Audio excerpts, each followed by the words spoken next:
आप बार बार पढ़ते हो, कई बार पढ़ते हो, फिर भी भूल जाते हो, पढ़ा हुआ याद नहीं रहता। और स्टूडेंट लाइफ की सबसे बड़ी प्रॉब्लम पढ़ाई को याद न रख पाने की होती है।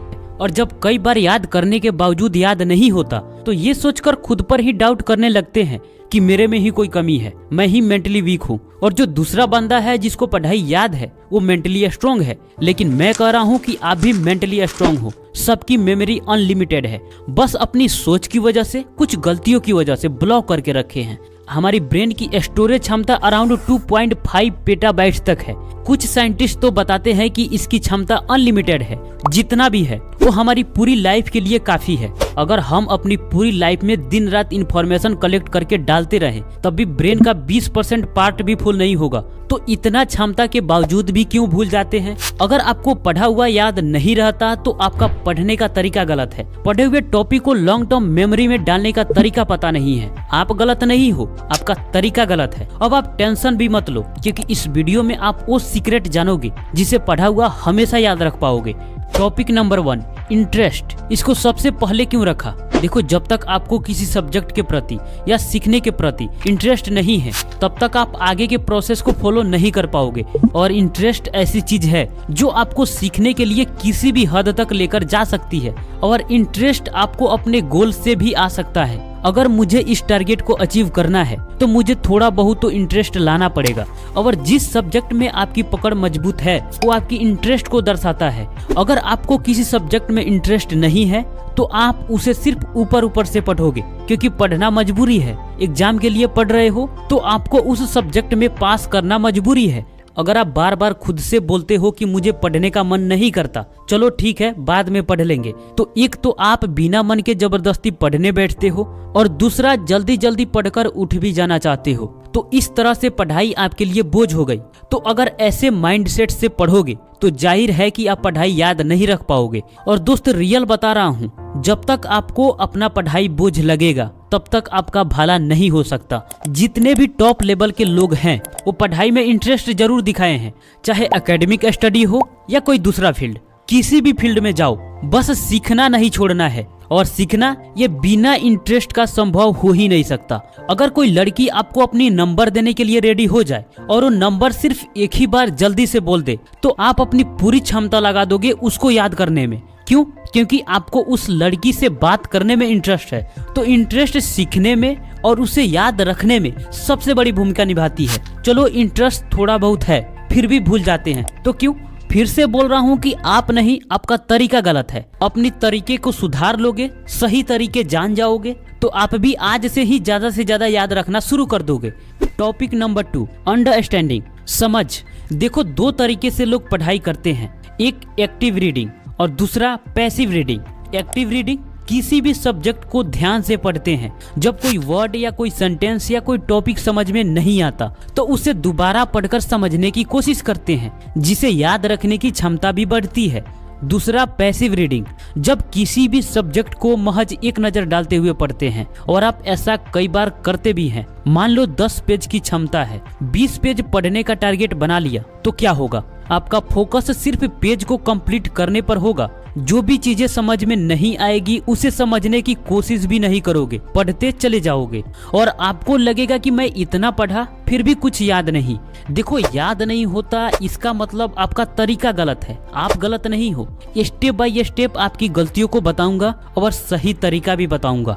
लर्निंग पिरामिड से ये पता चलता है कि जब आप कोई भी बुक को पहली बार पढ़ते हो उसमें से सिर्फ 10% तक ही याद रख पाते हो। लेकिन आप तो समझकर भी नहीं पढ़े तो आपको 2% तक भी याद नहीं होगा। और कुछ लोग सिर्फ पढ़ने को ही पूरी पढ़ाई मान लेते हैं, जो कि बिल्कुल गलत है। अब सही तरीका क्या है? जब आप कोई भी बुक पढ़ो तो आप एक पेन या पेंसिल और पेपर साथ में लेकर बैठो। थोड़ी अजीब लग रहा है ना?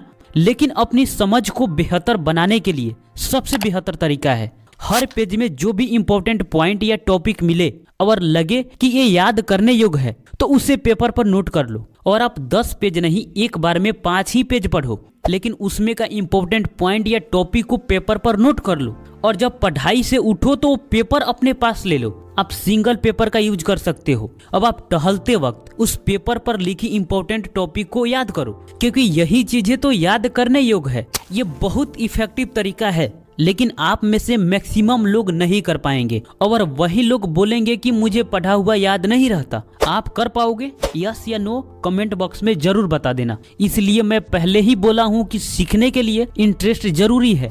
Number 3, why do you repeatedly forget the question? Bar bar question क्यों भूल जाते हैं? आप गलती ये करते हो कि आप टीचर के भरोसे रहते हो, खुद से बुक नहीं पढ़ते हो। टीचर इस क्वेश्चन का आंसर लिखवा देंगे, हम उसे याद कर लेंगे। और ये ज्यादातर थ्योरेटिकल सब्जेक्ट में ऐसा होता है, जैसे science, social science, Hindi, English, ऐसे बहुत सारे सब्जेक्ट हैं जिसमें आप सिर्फ टीचर के भरोसे रहते हो कि इस क्वेश्चन का आंसर वो लिखवा देंगे, हम उसे याद कर लेंगे। और ऐसे बार बार किसी क्वेश्चन का आंसर रटते हो और उसे भूलते रहते हो क्योंकि आप चैप्टर्स को पढ़ते नहीं हो। इस चैप्टर का उद्देश्य क्या है, इसका स्टोरी क्या है, ये आप जानते नहीं हो और क्वेश्चन को आप रटते रहते हो।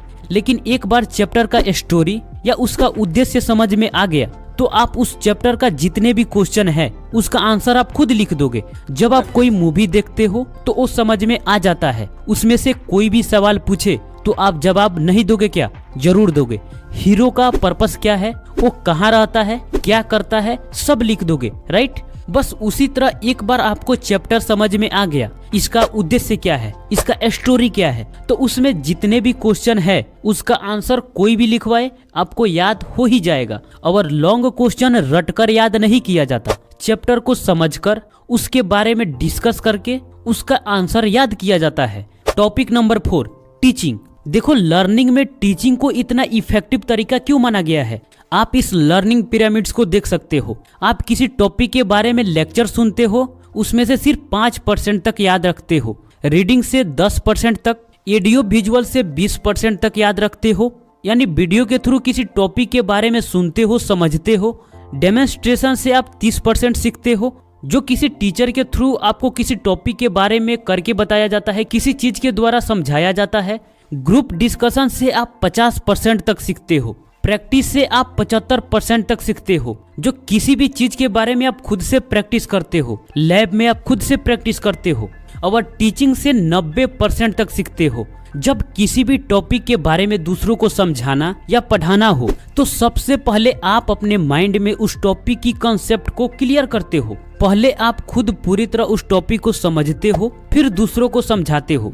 अगर आपके घर वालों में कोई भी कल से ये बोले कि तुम जो भी पढ़कर आए हो वो मुझे पढ़ा दो, या उस टॉपिक के बारे में तुम मुझे समझा दो जिस टॉपिक को तुम क्लास में समझकर आए हो, आपके पसीने छूट जाएंगे दोस्त। और दूसरे दिन से किसी भी टॉपिक को समझने के लिए क्लास में 2 गुना एफर्ट लगा दोगे, उसकी हर एक पॉइंट को समझने की कोशिश करोगे, क्योंकि आपको पता है कि घर पर जाने के बाद मुझे किसी और को पढ़ाना है। तो टीचिंग में कोई भी कंसेप्ट पहले खुद के माइंड के अंदर क्लियर करते हैं, समझते हैं और बाद में दूसरों को समझाते हैं। आप दूसरों को नहीं समझा सकते, आप अकेले में जिससे बात करते हो यानी खुद से, उसको समझाओ। या शीशे के सामने खड़े होकर भी किसी टॉपिक के बारे में खुद को पढ़ाना है। तो दोस्त, ये रहा याद करने का कुछ प्रैक्टिकल टिप्स, जिसे आप फॉलो करके अपने पढ़े हुए टॉपिक को याद रख सकते हो। दोस्त, कैसा लगा वीडियो कमेंट बॉक्स में जरूर बताना।